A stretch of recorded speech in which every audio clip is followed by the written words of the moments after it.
બોર્ડની પરીક્ષા નજીક આવી રહી છે।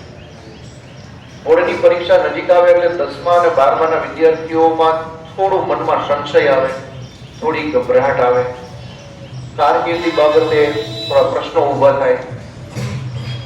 પર્સન્ટેજ ઓછા આવશે તો માતા પિતા શું કહેશે, મારા આજુબાજુના મિત્રો શું કહેશે, કામ કર્યું છે।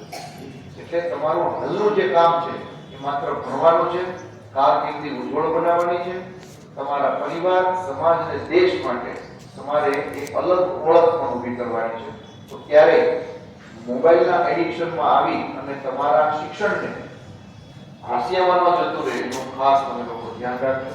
સાથે સાથે સાયબર ફ્રોડના ગુના બને છે। ગેમ રમતી વખતે એક સ્ટેજ એવું આવે છે કે જેમાં હવે તમારે આગળનું સ્ટેજ ખોલવું હોય તો તમારે 50 રૂપિયા ભરવા પડે। વિદ્યાર્થી કાળ દરમિયાન બેંક ખાતું હોય નહીં અને મોબાઈલ જે રમતા હોય પપ્પાનો મોબાઈલ હોય, પપ્પાનો મોબાઈલ જે છે એ નેટ બેન્કિંગ સાથે અથવા તો પેટીએમ સાથે અથવા ગૂગલ પે સાથે કનેક્ટ હોય અને એ